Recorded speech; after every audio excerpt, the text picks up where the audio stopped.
Payment আটকে যাবে।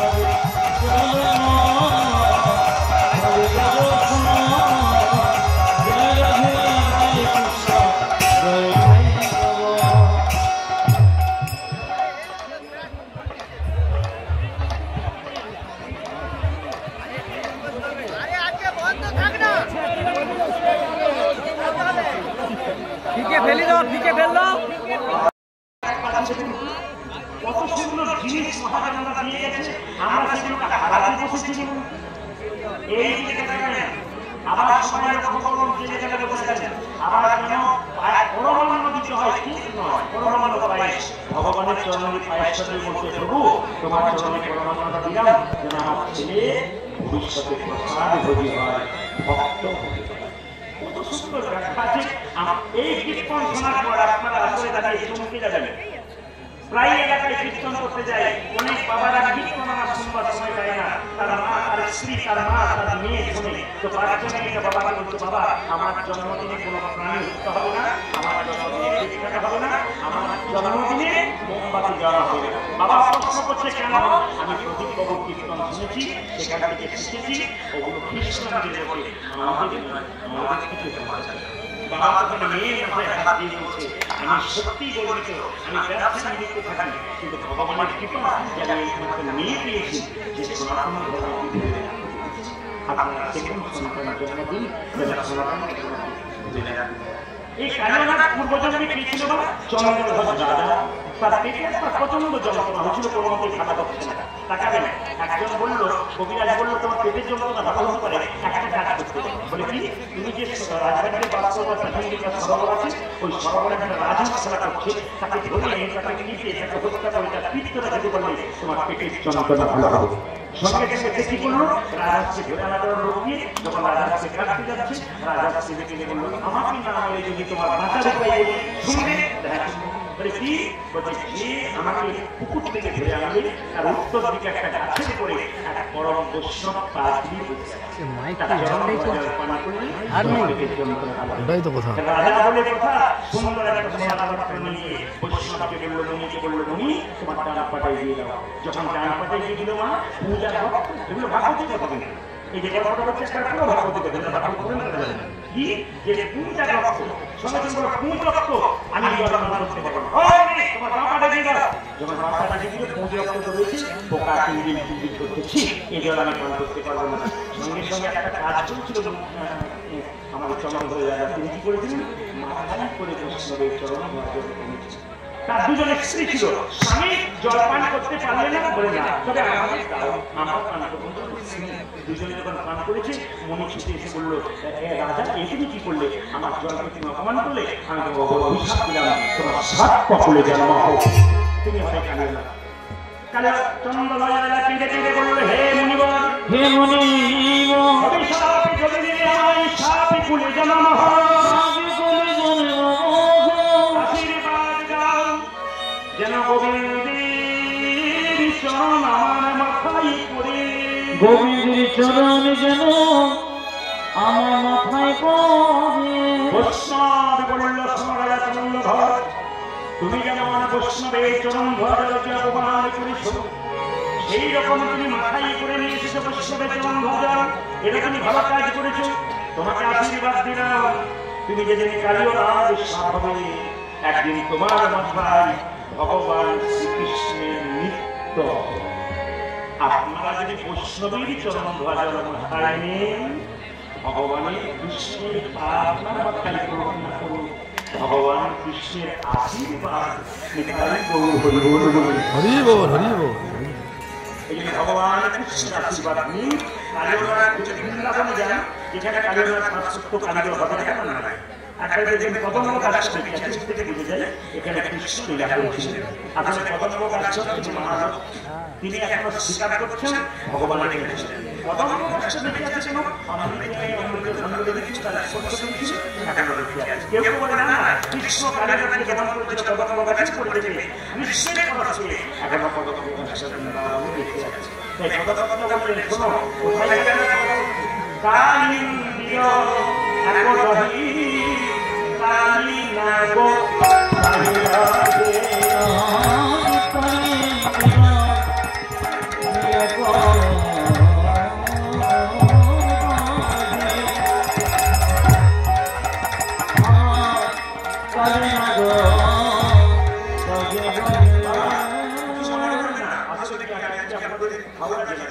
হাওড়া, হুগলি, মেদিনীপুর এবং দক্ষিণ এই চারটি জেলাতে ভক্তলীলা খুব বেশি চাপ,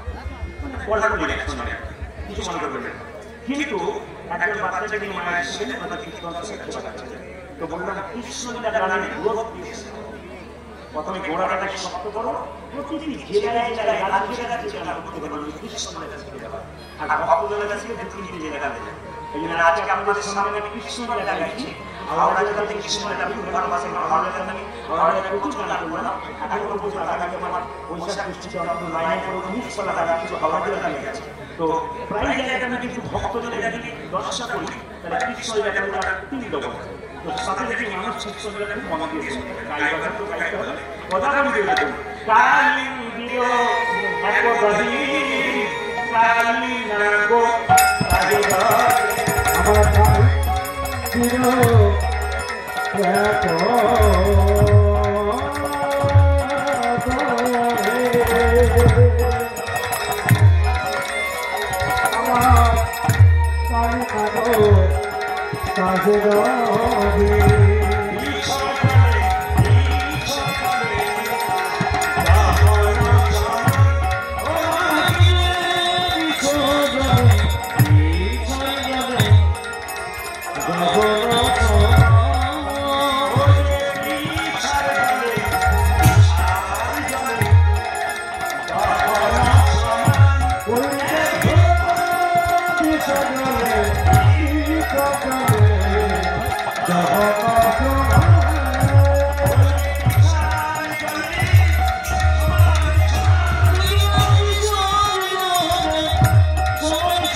কিছু মনে করবে না। আমাদের যদি আপনারা কেউ যান, প্রায় পুকুরে যেতে পারবেন পদ্ম ফুল আছে, যে পদ্ম ফুল আছে একটা বিশাল সাপ বাস করে পদ্ম পাতা, সেই সাপটার নাম পদ্মনাথ। ওই পুকুরে দেখবেন গরু বাছুর ছাগল এরা জল খায়, আগে মানুষও জল খেত, কিন্তু দেখবেন সেখানে কোনো বিষ ছিল না। কিন্তু কালিয়ামার যে কালিয়া ভাবে বাস করছে ওখানে বিষ আর জলের সমান, কেন ওই পথ দিয়ে কোনো পশু পাখিকে বেরিয়ে গেলে ছটপট ছটপট করে মরবে। এখন প্রশ্ন হলো কালিয়ামার ওখানে বিষ ছেড়ে দিল কেন?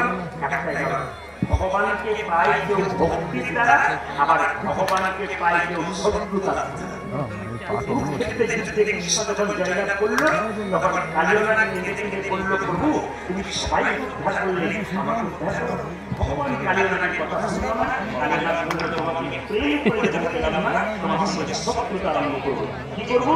এখানে এমন বিষ সাহায্য শুরু করবো যে বিষের বাতাসে এই পথ দিয়ে কোনো পশু পাখি পেরিয়ে যাবে, তারা ছটপট ছটপট করে মরবে, আর মরবার আগে তোমাকে ডাকবে, হে গোবিন্দ, নদীর জল খেলাম, গাছের ফল খেলাম, তোমার নাম করলাম, যখন ভগবানকে কেঁদে কেঁদে যাবে, ভগবান তখন ভক্তকে বাঁচানোর জন্য ছুটে আসবে, আমাকে কোথাও যেতে হবে না, আমি এখানে বসে বসে তোমার চরণে লাভ করে। যুক্তি আছে, কীর্তন শুনলে শিখতে হবে, কি প্রমাণ করতে হবে, কত সুন্দর যুক্তি আছে। বলছে তোমার সঙ্গে প্রেম করে যখন পেলাম না, তোমাকে আমি খাওয়াবো। কারণ এখানে ভক্তরা জানাবে মায়ের সত্যি চাই, পশু পাখি ছটফট করতে করতে মরে, আর কেঁদে কেঁদে বলে, প্রভু তোমার বৃন্দাবনে বাস করলাম, গাছের ফল পেলাম, নদীর জল পেলাম, এত কষ্ট কেন? ও মা, পাখি উঠতে উঠতে পাখির অবস্থা কেন? কতটা পদের তারা করছে, কি বলছেন?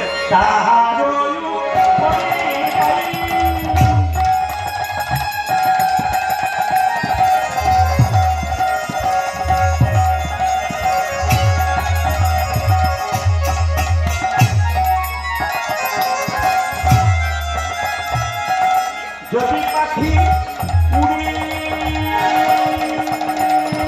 যাই,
আমি বললাম ভাই অপেক্ষা করো, ধৈর্যের ধর, মিষ্টি না খেতে জোরে বলবেন, মিষ্টি না খেতে ধৈর্যের ফল, ধৈর্যের ফল কিন্তু মিষ্টি, অপেক্ষা করুন। যারা মস্তানি করছে লোক খাচ্ছে, আর যারা কৃষ্ণ নাম করছে তাদের তফাৎ কি? ভগবান জন্মের পরে প্রত্যেককে দুটো করে কলসি দিয়েছে, একটা পাপের কলসি, একটা পুণ্যের কলসি। যারা বুক খুলে বেড়াচ্ছে, মস্তানি করছে, লোক খাচ্ছে, তাদের পাপের কলসি এখনো পূর্ণ হবে। যখন পূর্ণ হবে তখন রাজা ছিল ভিখারি হয়ে রাস্তায় ঘুরে ধরে বেড়াবে দুর্যোধনের মতো। কিন্তু যারা ভক্ত মানুষ তাদের পুণ্যের কলসি এখনো পূর্ণ হয় নাই। যেদিন পুণ্যের কলসি আপনার পূর্ণ হবে, গাড়ি বাড়ি হোক আর না হোক, ভগবান শ্রীকৃষ্ণের চরণে লাভ হয়ে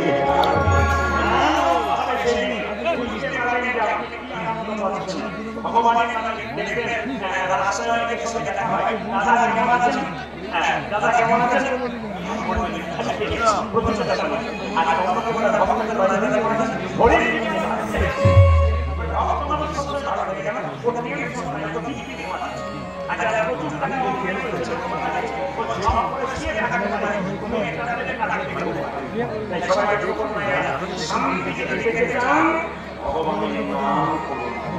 সঙ্গে সঙ্গে ভগবান যখন দেখলো ভক্ত আমার কাঁদছে, মা যশোদা তাকে সঙ্গে বললো, মা সুযোগ পেয়েছে আজকে দাদা বলায় জন্মদিন, আজকে কালিয়ানাথকে জন্ম করতে যাবো। ও মা আজকে দাদা বলায় জন্মদিন দিলে আজকে কোথায় যাবি? বলছে মা আমাকে সাজিয়ে দাও, আমি কোথায় যাবো? মা যশোদাকে ডেকে নিয়ে বলছে, আমার সাথে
আমি করবো জানো, তুমি তো দাদা বলাই কিনে নিতে থাকবে, ভালো ভালো খাবার জানাতে খাওয়াবে, কিন্তু নবলক্ষ ধনুর দল আমার জন্য অপেক্ষা করছে।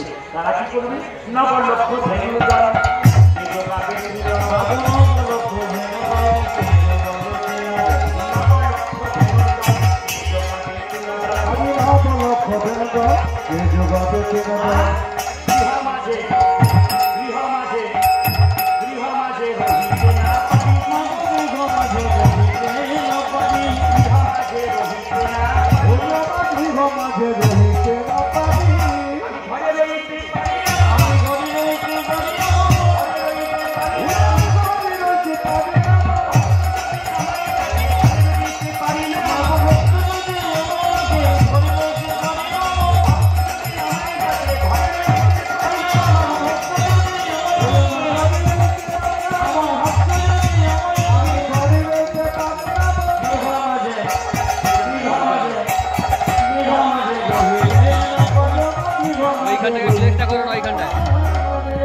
চলো না, তুমি আগে চেষ্টা করো, তারপর যাবো।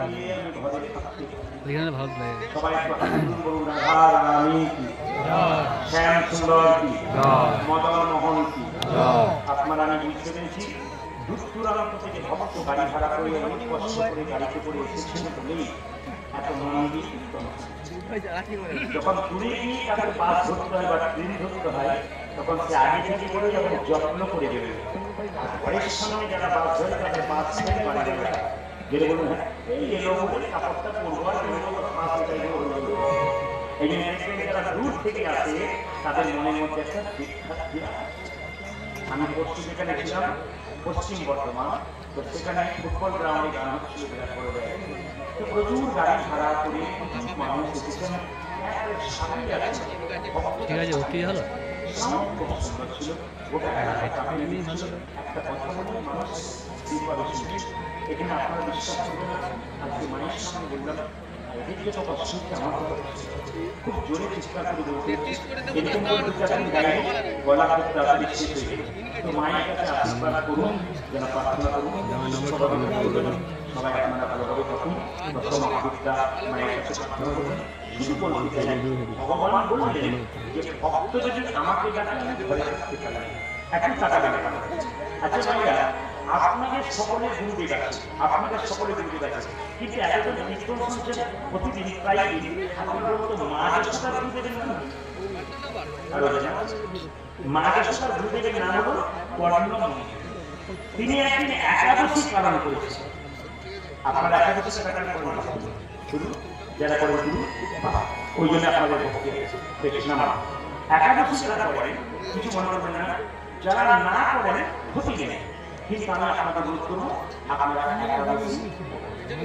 একজন মুসলিম 30টা দিন রোজা করে ভোর 4টার সময় খায়, সন্ধ্যে 6টায় খায়, এর ফাঁকে একবার জল খাওয়া দূরের কথা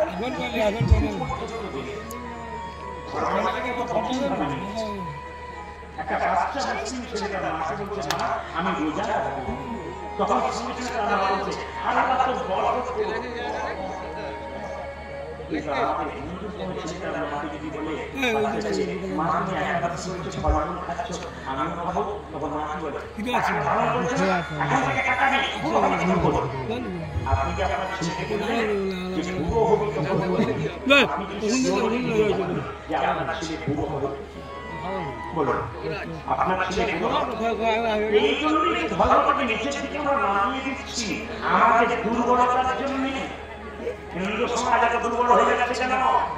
এই জন্য দুর্বল হয়ে যাচ্ছে, ধর্মটাকে খেলে খেলে মনে করছে যদি কিছু না মনে করে আপনাদের বলে যায় হিন্দু সমাজের অভাব কখন কত হয়েছে শুনবেন, যেখানে বসে আছেন ডাইরেক্ট বলতে চাই শুনবেন, মোবাইলে রেকর্ডিং করছেন শুনে নিন।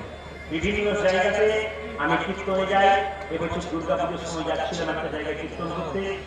আচ্ছা বলুন তো মানে পূজা দেখতে যান, মানে ঠাকুর দুর্গা ঠাকুর দেখতে যান, প্যান্ডেল দেখতে যান, কিন্তু সবথেকে আশ্চর্য হলাম এখানে প্যান্ডেলটা যত সুন্দর হচ্ছে মূর্তিটা কিন্তু আরো সুন্দর, দারুণ। মানে প্যান্ডেলের দিকে কেউ তাকাবে না, মায়ের দিকে তাকাবে, এত সুন্দর করেছে। ধন্যবাদ জানাই কবিকে যে এমন একটা ভাব প্রত্যেকের মধ্যে জাগিয়েছে, মাকে দেখে অন্তত খুশি হচ্ছে। কিন্তু দুর্গা পুজোতে এখন তো খালি প্যান্ডেল দেখতে দেয়, তারা প্যান্ডেল লাগিয়ে থিম হচ্ছে, কি যে থিম আমি কিছু বুঝি না, কিছু মনে করবেন না। এখন দেখবেন জলের গ্লাস দিয়ে প্লাস্টিকের গ্লাস দিয়ে মা দুর্গা তৈরি হয়, চায়ের কপটি দিয়ে মা দুর্গা তৈরি হয়, কিছু মনে করবেন না। দেখে নেবেন আপনার প্রায় জায়গায় লোকে বলছে এগুলো নাকি থিম। আবার এক জায়গায় দেখলাম আমাকে একাদশী যারা করেন নয় তারা করবেন, একাদশী প্রতিদিন ৩৫ দিন, কিন্তু আমাদের ১৫ দিন পর একদিন শুধু এই কাজটা করতে পারছেন না। বলে কি আপনি নির্জলা করতে পারলে ভালো লাইটটা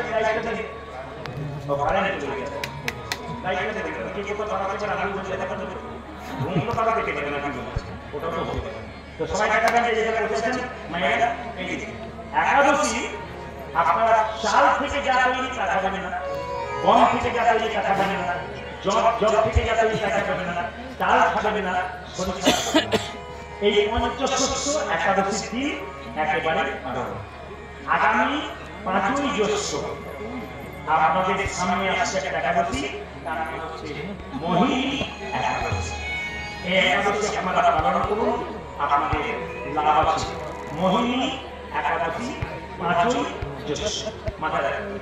এই যেখানে বসে আছে মায়েরা, একাদশীর তত্ত্বটা ছোট্ট করে বলে দিলে একাদশী নির্জলা হয় যদি কেউ করতে পারে অনেকে প্রশ্ন করে মায়েরা, আমরা যারা আপনি অসুস্থ অবস্থায় থাকি, আমরা কি একাদশী করতে পারবো না? আমাকে পালন করতে পারবো না। প্রকৃতি নিয়মে যা হচ্ছে শরীরে একাদশী করবে। বাড়িতে কেউ মারা গেলে একাদশী করা যায় না, একবারে করবেন, 100% করবেন। আপনি ওষুধ খান প্রতিদিন, আপনার একাদশী করা চলবে না? অবশ্যই চলবে। আপনি একাদশী করুন, আবার ওষুধ খান, আপনার একাদশী চলবে।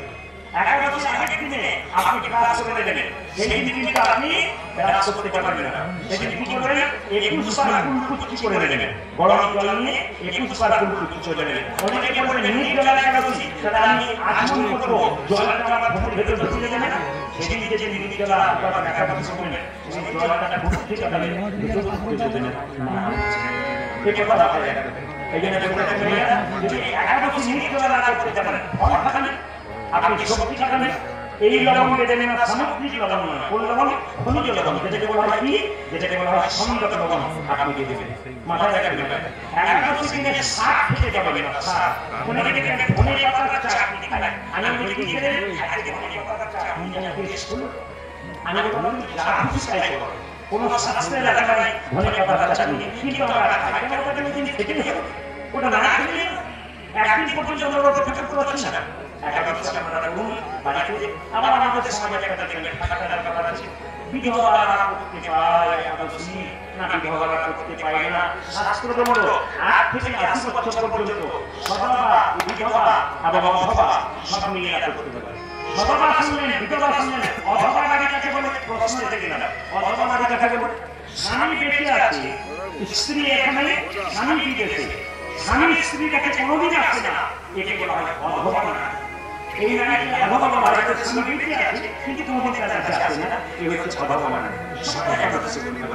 এই জন্য বারবার বলবো, একাদশী দিনে যত কম খাবেন তত আপনার ভালো, মুখ ঝুটে যত কম খাবেন।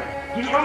একটা পেট নিয়ে 4 ভাগ করলে আপনি 1 ভাগ খাবেন, 1 ভাগ জল খাবেন, আর 2 ভাগ ফাঁকা রাখবেন, যদি নির্জলা করতে না খাবেন। অবশ্যই একাদশী করবেন। মহিনী একাদশী সামনে আসছে, আপনার একাদশী করুন, কোনো একাদশী থেকে শুরু করুন, কোনো অসুবিধা নেই। যদি 12 বছর 24 একাদশী না করতে পারেন, 4টা করবেন, স্মরণ, উত্থান, 500 আর ভোজন। এই 4টা একাদশী করলে আপনার লাভ আছে। এত সংক্ষেপ করবে কিছু বলা করতে পারবেন। ভগবান শ্রীকৃষ্ণ মায়েরা তারা রাধা মাকে বলল, মা কাজ করো, আমায় সাজাইয়ে দাও মা, আমায় সাজাইয়ে দাও মা, সাজাইয়ে দাও মা, সাজাইয়ে দাও মা, সাজাইয়ে দাও মা, সাজাইয়ে দাও মা, সাজাইয়ে দাও মা, মাকে আমার বলছে সাজাইয়ে দাও মা, সাজাইয়ে দাও মা।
ভগবান কৃষ্ণের কপালে তিলক আছে কিন্তু রাধার কপালে তিলক নাই।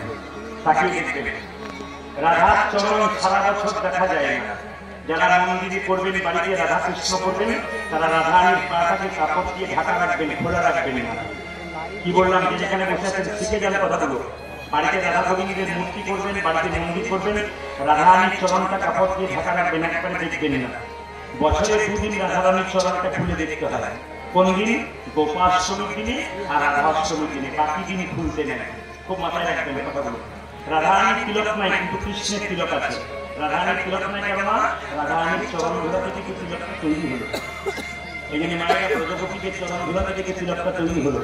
এই জন্য তো কৃষ্ণের কপালে আছে। কিন্তু কৃষ্ণ প্রজাপতিদের তিলক কপালে দিলে কেন? ভক্তকে কৃষ্ণ কৃষ্ণ করে রাখলো। আমার দিকে দেখা গেল এই যে আপনারা কীর্তন শুনতে এসছেন, আমি অন্ধকারে দেখতে পাচ্ছি না। বাবারা যারা বয়স্ক আছেন বা কোনো ভক্ত বৈষ্ণব আছেন, মায়েরা আছেন, আমাদেরকে দেখতে পাচ্ছি কপালে তিলক আছে। টাকা গেলে কপালে তিলক আছে, আমার দিকে দেখেন কপালে তিলক আছে। এই তিলকটা নেবেন কেন? সবচেয়ে লজ্জা ব্যাপার কি বলুন তো, আমাদের হিন্দু সমাজে তিলক নেই, তার পেছনে দেখবেন আমরা 50 জন লেগে যায়। বলুন হ্যাঁ লেগে। এই কেন লেগে যায়? আমার পাশের বাড়িতে একটা মেয়ে 25 বছর বয়স, তুলসী মালা নিয়েছে, তিলক নিয়েছে, পাশের বাড়ি 5টা মেয়ে বড় করছে।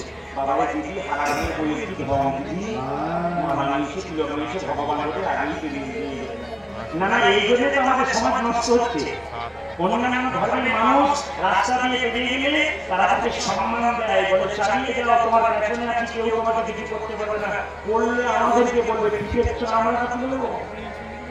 আর আমাদের যদি হিন্দু সমাজে কোনো বৈষ্ণব বেরিয়ে যায়, আমাদের কিছু কিছু চ্যাংড়া ছেলে দেখবেন তিলক থেকে মুছে নেয়, সিঁড়ি ধরে ফেলে দেয়, ধরে ফেলে দেয়। লজ্জা লাগা উচিত সেই বাবাগুলো কেমন বাচ্চার জন্ম দিয়েছে গো। আমি আপনাদের সামনে কথা বলতে চাই, তিলক কেন নেবেন? তিলক নেবেন কেন মায়েরা? টাকা দেবেন। এই যে তিলক দেখতে পাচ্ছেন, আমার দিকে টাকা দুটো দাগ দেখতে পাচ্ছেন না? যদি বলুন দেখতে পাচ্ছেন তো? ডান দিকের দাগটার নাম হলো ব্রহ্মা, বাঁ দিকের দাগটার নাম হলো কি? মহেশ্বর, মানে বাবা শিব। আর মাঝখানে ফাঁকা জায়গাটা হলো ভগবান বিষ্ণু। তাহলে এখন বলুন তো, প্রত্যেকের কপালে যদি ভগবান ব্রহ্মা বিষ্ণু মহেশ্বর থাকে, তারা চিন্তাটা ঠিক আছে? তবু আপনারা নেবেন না কেন বলুন তো? অনেকে বললেন না আমার মনে হলো আপনাকে নিয়ে নেবো, কিন্তু এক জায়গায় গিয়ে আটকে যায়। বলে কোথায়? বাজারে গিয়ে দেখলে আমার মাথা খারাপ হয়ে যায়, ওই জন্যই নিতে। এই যে টাকা ভগবান শ্রীকৃষ্ণের চরণ হচ্ছে তিলক। তাহলে এই যে ফোটা মতো নিচটা কি? ওটার নাম হচ্ছে তুলসী পাতা। কতটা নেবেন?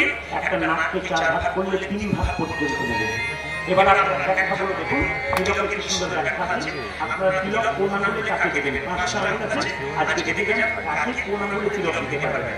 ধরুন আপনি তিলক নিচ্ছেন, আপনার কাছে কোনো নেই, বলো দিদি একটা তিলক আপনি কোন আঙুলে দেবেন? এই আঙুল। সবাই ব্যাখ্যা দেখবেন, যদি এই আঙুলে না থাকে আপনার বাবা পড়া দেবে। এই আঙুল রাম ঠাকুর পুজো করছে, একটা সিঁদুরের ফোঁটা দেবে, যে ছোটতে জন্ম হয় দেখবেন এই আঙুলে শাস্ত্র বলছে, আগে কি বলছে? এই আঙুলে দাও, কাউকে দেবেন দেবে। কেউ মারা গেছে তোমার পাশের বাড়িতে, তাকে তিলক দিতে হবে। কোন আঙুলে দেবেন? এই আঙুল। তার জন্য মাথায় রাখবেন, তার জন্য। আবার লক্ষ্য করুন, কেউ মারা গেছে তাকে আঙুলে দেবেন, যখন নিজে তিলক নেবেন কোন আঙুলে দেবেন? এই আঙুলে মধ্যমা। ভগবানকে যখন তিলক দেবেন চরণে বা কপালে, তখন আপনি আঙুলটা কোনটা দেবেন? এই আঙুল। কেন? এটার নাম হচ্ছে ভগবান বিষ্ণুর আঙুল, অনামিকা। এই আঙুল থেকেই তো গুরুমন্ত্র ভজন শুরু হয়, যে বলুন না ভগবান বিষ্ণুর আঙুল। তুলসী পাতা দেবেন, তাও টাচ করতে হবে, বাতাসা দেবেন, তাও টাচ করতে হবে। এই আঙুলটা টাচ না করলে সেবাটা বেকার হয়ে যায়। এই আঙুলটা কখন ব্যবহার করা হয়? ভাইয়ের কপালে দিলাম ফোঁটা, জমে দুয়ারে পড়ল কাঁটা। একটা কথা থাকে বলে যায়, কেউ যদি মারা যায় তাহলে আপনার তুলসী মালা যদি গলায় থাকে, যখন পোড়াতে যাবেন শ্মশানে তুলসীর মালা কোনোদিন খুলবেন না। ভালো করে শোনেন, যদি আপনি তুলসীর মালা খুললেন তাহলে আপনি ভক্তকে অপমান করলেন। তুলসীর মালা সহ যদি কাউকে দেখবেন যারা ভক্ত মানুষ, তাদের চিতাতে তুলসীর কাঠ দেওয়া হয়। কেন?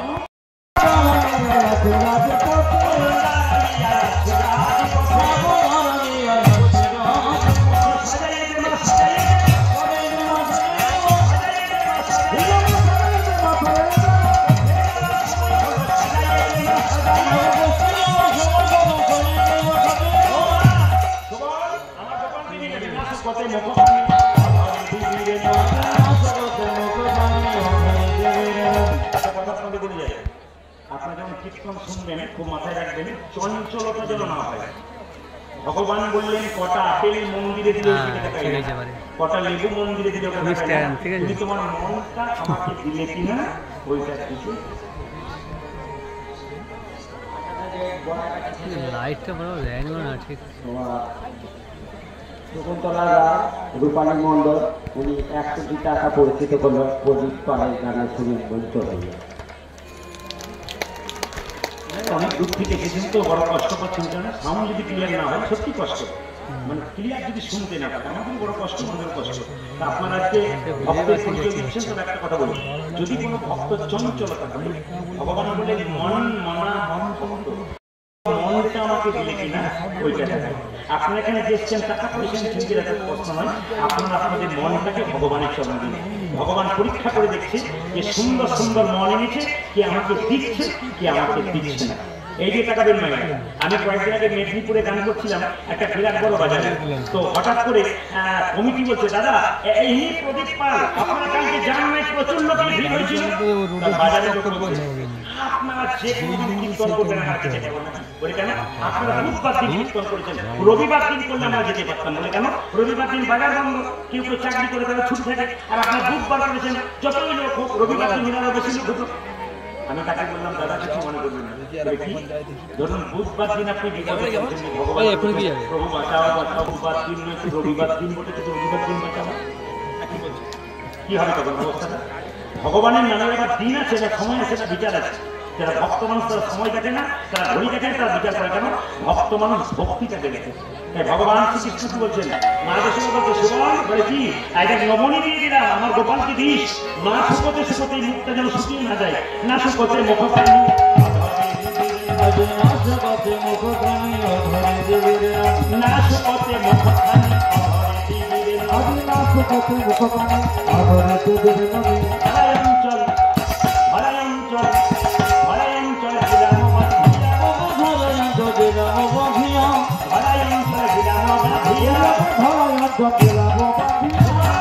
আমি এমনি না ভাই,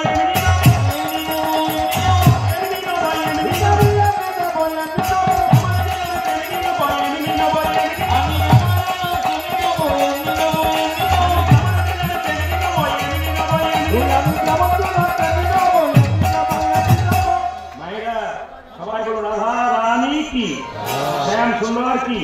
সবাই বাবু হয়ে বসুন, মা যেহেতু গোপালকে সাথে আমরা খাবারটা নিন করে বসুন। গোপালকে খেয়াচ্ছে দেখুন, আমি আগে বললাম এগুলো কৃষ্ণলীলা পদাবলী। এই পদাবলীগুলো এত সুন্দর কথা যে আপনাকে কথা বলতে হবে না, পদাবলীর মাধ্যমেই বুঝিয়ে দিচ্ছে কি করতে চাইছে। দেখুন মায়েরা, সবাই মাথার কাপড়টা নিন, করে বসুন বাবু হয়ে। ভগবানকে সাজানো হচ্ছে, সবাই মা সাজাচ্ছে করে নিন। ভগনন্দ রানী কৌতূহল আমার গোপাল এলো ইয়া ফুলে উলো সজাই রে মা সাজাচ্ছে গোপালকে।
ওগো সবার জানি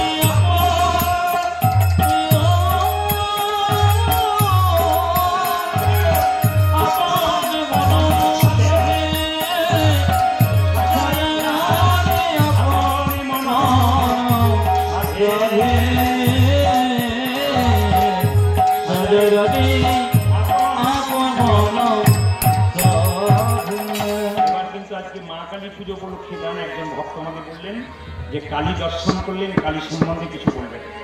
একজন দুজন ভক্তের দুটি প্রশ্ন ছিল যে এখানে মা কাপড় পরেছেন কিন্তু মা উলঙ্গ থাকে কেন, মায়ের শরীরে কাপড় নাই কেন, এক। 2 নম্বর প্রশ্ন হচ্ছে মায়ের 4টা হাত আর মায়ের চরণতলে যে পড়ে আছে উনি কে? একটু সবাই শুনবেন মায়েরা, বলুন দশ মহাবিদ্যা কালী মাতা কি? বলুন দশ মহাবিদ্যা কি? দশ মহাবিদ্যা কি? আচ্ছা তাকান মায়েরা, মা কালী দেখছেন মন্দিরে এখানে কাপড় পরানো দেখছেন কিন্তু মায়ের কাপড় থাকে না, মা উলঙ্গ থাকে।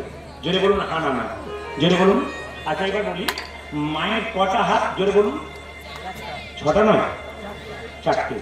একটা হাত বলে এইরকম, একটা হাত বলে এইরকম, আর একটা হাতে কি ঝোলে? মুন্ড। আর একটা হাতে বলে দেখেছিস, যদি তোকেও দিয়ে দেবো কিন্তু মাথায় রাখবেন। আমি কি বললাম সবাই শুনবেন, মা কালীর তত্ত্বটা। মা একটা হাতে কি বলছে? দে। কি দিবি? ভক্তি দিবি, ধর্ম দিবি। কি দেব? অর্থ দেব। অর্থ মানে টাকা নয়, টাকা নয়। তোকে ধর্ম দিলে তোকে আমি আশীর্বাদ দেব। দেখবেন হাতটা এরকম থাকে কিন্তু এরকম থাকে, এরকম নয়। হাতটা অ্যাকচুয়ালি হাতটা এইরকম। আশীর্বাদ। মা তাকে বলছে তুই ধর্ম দে, আমাকে ভক্তি দে। মা বলছে তোকে দেবো কি? আশীর্বাদ। আর মায়ের হাতে যে ঝুলছে সে কে বলুন তো? মায়ের হাতে যে ঝুলছে তিনি হচ্ছেন শুম্ভ নিশুম্ভ নামে 2জন অত্যাচারী ওষুধ ছিল। একজনের নাম শুম্ভ, সে নিশুম্ভ, সে অত্যাচারী ছিল। মায়েরা, মা কালীর জন্মটা হয়েছিল মা দুর্গার 3 নম্বর চোখ থেকে। সবাই শুনে জানেন মা কালীর জন্ম হয়েছিল মা দুর্গার 3 নম্বর চোখ থেকে। মা দুর্গার দিকে শুম্ভ নিশুম্ভ যখন ছুটে গিয়েছিল কামনা বসে, তখন মা দুর্গার তার 3য় নাম থেকে করাল বদনী উড়াঙ্গিনী মা কালীকে সৃষ্টি করলেন। আর মা কালী খড়গ ধরে একবারে নিশুম্ভের মস্তক ছোদন করে সেই রক্ত মুখে পান করলেন। তারপর মাটিতে পড়তে দিলেন না। কেন? অসুরের রক্ত যত মাটিতে পড়বে তত অসুর সৃষ্টি হবে। তাই দিলেন কাকে? শ্রীকালের মুখে। তাকেই নেবেন, মিলিয়ে নেবেন কথাগুলো। আমি যেগুলো বলছি মিলছে কিনা দেখবেন। নিজে খাই তারপর শ্রীকালকে দেয়। কেন? মাটিতে পড়লে আর ওষুধ সৃষ্টি হবে, তাই মাটিতে পড়তে দিলেন না। আচ্ছা মায়েরা, মায়ের জিভটা কেমন? দাঁত দিয়ে চাপা আছে। একটু আমরা দেখি কিন্তু কেউ শিখি না। আমাদের এখানে দুর্গাপুজো হচ্ছে, শিক্ষিত ব্যক্তি, আমি দেখছি একজন শিক্ষিত ব্যক্তি তার ছেলেকে নিয়ে গেছে ক্লাস 8-এ পড়ে। তো এই যে ছেলে বাবাকে প্রশ্ন করছে, বাবা ময়ূরের কার্তিকের বাহন ময়ূর, ইঁদুর কেন এত পেট মোটা গণেশ, তার ইঁদুর কেন বাহন? তখন বাবা বলছে চুপচাপ দেখ, নিয়ে বাড়ি চল, এত প্রশ্ন করার দরকার নেই। কেন বলুন তো? বাবাও জানেন না তো বেটাকে বোঝাবে কি করে? আমরা শুধু দেখতে যাই কিন্তু বুঝি না। এই যে অন্যান্য ধর্মের মানুষ তাদের প্রত্যেকটি ধর্মের পুঙ্খানু জানে, বাচ্চাগুলো জানে। লজ্জা আমাদের কেন? বাবারা জানবে না, মারা জানবে না, বাচ্চা জানবে কি করে? আমি তো এই শিক্ষা দিচ্ছে টাকা রোজগার করার মেশিন না হবে, টাকা রোজগার করার মেশিন অবশ্যই হতে হবে, কিন্তু ভক্তি বিবেক তৈরি করতে হবে। কেন? টাকা রোজগার করার মানুষ তো প্রফেসর, ডাক্তার, মাস্টার হলো, সবাই নয়। কিছু কিছু ডাক্তার, প্রফেসর, টাকা রোজগার করার মেশিন তৈরি হলো। বিরাট বড় ফ্ল্যাটে বাস করে মা বাবা না খেয়ে মরছে, এমন বাচ্চা তৈরি করে কি লাভ আছে যার মধ্যে বিবেক নাই, বৈরাগ্য নেই? আপনি ছেলেকে শিক্ষিত করুন, তার সঙ্গে বিবেক বৈরাগ্য করুন। এখানে দেখুন মা কালী জিভটা দাঁত দিয়ে চেপে ধরেছে। তার মানে কি? জীব হলো লালসার প্রতীক। আমার একটা গাড়ি হলো আর একটা চাই, লালসা বাড়ছে, জীব বেড়ে যাচ্ছে। জীব আমার একটা বাড়ি হলো আর একটা চাই, লালসা বাড়ছে। সবাই শুনবেন, বিরাট তত্ত্ব আছে এর মধ্যে। লালসা বাড়ছে, মা শিক্ষা দিচ্ছে, লালসা বাড়ছে। এবার তুই এক কাজ কর, যদি পেয়ে গেছিস এবার দাঁত দিয়ে চেপে ধর, লালসাটাকে জিভকে চেপে ধর, আর তোর পাওয়ার দরকার নাই। কেন? ধর্ম হলো দাঁত। এবার তুই ধর্ম কর, কর্ম কর, যেটা পেয়েছিস ভগবানের কাছে ধরে রাখ। কিন্তু আমরা ধর্ম করি না, শুধু পেয়েই যাই, লালসা বাড়িয়েই যাই। আর যত বাড়ে লালসা তত বাড়ে টেনশন। আপনারা দিব্যি ভাত খাচ্ছেন, মুড়ি খাচ্ছেন, খাবার খাচ্ছেন, আর যার লালসা বেরিয়ে যাচ্ছে, দাদা আপনার খাবার, একটা ভাত আর রুটি 4খানা, ডাক্তারবাবু সব খাবার করে দিয়েছে মানা। এত গাড়ি, এত বাড়ি, এত টাকা, এত পয়সা, খাবার দেখলেই না। তুমি ভোগ করতে শিখলে না, খালি রোগ হয়ে গেল, তাহলে তোমার কি লাভ হলো? তাহলে বলছে যে যত ত্যাগী সে তত নিরোগী, আর যে যত ভোগী সে তত জোরে বলুন রোগী। যে যত খায় সে তাড়াতাড়ি যায়, যে কম খায় সে থাকে। বট গাছ বহুদিন ধরে থাকে, কলা গাছ শুরু করে বাড়ে, যারা আমিষ খায় তারা কলা গাছের মতো খায় আর বাড়ে আর হুড় করে পড়ে, আর যারা নিরামিষ খায় তারা বট গাছের মতো দিব্যি এগিয়ে থাকান। আর কুকুর দেখবেন জল খায় চেপে চেপে, বাঘ দেখবেন জল খায় চেপে চেপে, তাদের সামনের কাঁধ দুটো বড় হয়, জোরে বলুন। ছাগল দেখবেন জল খায় চুমুক দিয়ে, গরু চুমুক দিয়ে জল খায়, তাদের দাঁতগুলো আমাদের সঙ্গে মিল আছে না কুকুরের সঙ্গে মিল আছে? জোরে বলুন। আমাদের সঙ্গে মিল আছে। কুকুর কি খায়? মাংস খায়। আর গরু ছাগল কি খায়? জোরে বলুন। ওরা শাকাহারী। আমাদের কাদের সঙ্গে মিল? শাকাহারির সঙ্গে, মাংসটির সঙ্গে আমাদের শাকাহারির সঙ্গে মিল। অনেকে দাঁত দিয়ে দেখছে আমার দাঁত দিয়ে বড় হয়ে গেল না, তুমি খাবে না? না, দেখবেন না, আপনি খাবেন না। কেন? মাংস খাওয়া উচিত নয়। যত খাবেন মাংস তত হবে ধ্বংস। এখন তো আবার পোলট্রি মুরগি যারা খাচ্ছে তাদের জন্য খবর দেখবেন ইউটিউবের মাধ্যমে, বিষাক্ত রোগ হচ্ছে। যত দিন যাচ্ছে ভেবে নিয়েন না, শান্তিতে থাকবেন, সুখে থাকবেন, মাথায় রাখবেন কথা বলে। জোরে বলুন রাধা রানী কি। আচ্ছা এইবার বলুন তো মায়েরা, মা কালীর চরণ তলে যে পড়ে আছে সে কি? জোরে বলুন শিব। ওকে বলা হয় কি? মহাকাল। তাই তো কথা মহাকাল। তাকান। আচ্ছা মায়েরা, শিবের সঙ্গে মা কালীর সম্পর্ক কি? শ্বশুর না ভাসুর? জোরে বলুন, জোরে বলুন। কি করে স্বামী? ও তো দুর্গার স্বামী, তাহলে কালীর কি হয়? দুর্গার তৃতীয় নাম থেকে যদি মা কালীর সৃষ্টি হয়, তাহলে দুর্গার স্বামী যদি শিব হয়, তাহলে কালীর স্বামীও জোরে বলুন শিব। আচ্ছা মায়েরা লক্ষ্য করুন, স্বামী স্ত্রী হয়ে স্বামীর বুকে পা দিয়েছে, জোরে বলুন হ্যাঁ না? স্বামীর বুকে পা দিয়ে জোরে বলবেন হ্যাঁ না? স্বামীর বুকে পা দিয়েছে। এবার লক্ষ্য করুন, এই কথাটি মেদিনীপুর একটা জায়গায় গাইছি, তার কীর্তন শেষ হয়ে একটা মেয়ে এসে বলছে, দাদা বলে কি স্বামীর বুকে পা দেওয়া যায়? বললাম কেন, তোমার কি ইচ্ছা কেন? আমার মাঝে মাঝে ইচ্ছা হয় না। বলে কিসের ইচ্ছা হয়? আমার স্বামী মদ খেয়ে আমাকে মারধর করে, নিশ্চিত হয়ে লম্বায় শুয়ে পড়ে, আমার মাঝে মাঝে দিয়ে কিন্তু দাদা দিতে পারি না। বলে কেন? যদি পাপ হয়। বললাম আর কোনো পাপের দরকার নাই, তুমি দিতে পারো। বলছে তাহলে কাল থেকেই দেবো। বললাম দেবার আগে হার্টের ডাক্তারকে একবার চেক করে দেখবে কেমন আছে, নেবে যাই দেবো। মায়েরা বুঝবার মতো বুঝতে হবে। মা কালী উলঙ্গ কেন? ডক্টর মহানন্দ ব্রহ্মচারী আমেরিকা গিয়েছিল, সেখানে সনাতন ধর্মের কথা প্রচার করছে। একটা আমেরিকার মেয়ে চিৎকার করে বলেছিল, মহানন্দ ব্রহ্মচারী চুপ করো তুমি। বলে কেন? খুব তো সনাতন ধর্মে বড়াই করছো, তোমাদের কালীকে উলঙ্গ করে পুজো করা হয় কেন? কি শিক্ষা দিচ্ছ তোমরা জগৎকে? তোমাদের কালী উলঙ্গ কেন? তোমাদের কালী উলঙ্গ কেন? আগে বুঝিয়ে দাও। যখনই বলেছে তোমাদের কালী উলঙ্গ কেন বুঝিয়ে দাও, মহানন্দ ব্রহ্মচারী দেখুন চুপ করে দাঁড়িয়ে আছে। বলছে মা তুমি প্রশ্ন করছো আমাদের কালী উলঙ্গ কেন? কালী উলঙ্গ কেন? বলছে শোনো, তোমার কি হয়েছে? মেয়েটি বলছে হ্যাঁ। তোমার ছেলে আছে? বলে হ্যাঁ। কত বছরে? বলছে 3 বছরে। আচ্ছা মা, তুমি ধরো অন্ধকারে রাত্রিবেলায় পেরিয়ে যাচ্ছ তোমার 3 বছরের ছেলেকে নিয়ে, হঠাৎ 4 জন ডাকাত তোমার ছেলেকে তুলে নিয়ে চলে যাবে, তোমার কাছ থেকে তুলে নিয়ে যাবে, ছিনিয়ে নিয়ে যাচ্ছে, তুমি ছেলেকে দেবে? বলছে না দেবো না। তাহলে কি করবে? জান লড়িয়ে দেবো, আমার ছেলে আমি দেবো না। আচ্ছা মা, তোমার ছেলেকে টানছে, তুমি একদিকে টানছো, তখন তোমার কাপড়টা খুলে গেছে, তবু তুমি উলঙ্গ হয়ে তোমার ছেলেকে পাগলের মতো অন্ধকারে টানছো। এখন ছেলে বড় হয়ে যদি জানতে পারে যে আমার মা আমাকে বাঁচাতে গিয়ে তার কাপড়টা খুলে গেছে, তোমাকে প্রণাম করবে না তোমার প্রতি ঘৃণা জন্মাবে? জোরে বলুন কি করবে? জোরে বলুন, আপনারা বলুন কি করবে? প্রণাম করবে। আমার মা আমাকে বাঁচানোর জন্য কি করেছে? কাপড়। মায়েরা অসুরের হাত থেকে আমাদের বাঁচানোর জন্য মা চেষ্টা করেছেন, তাই মায়েরা কিছু মনে করবেন।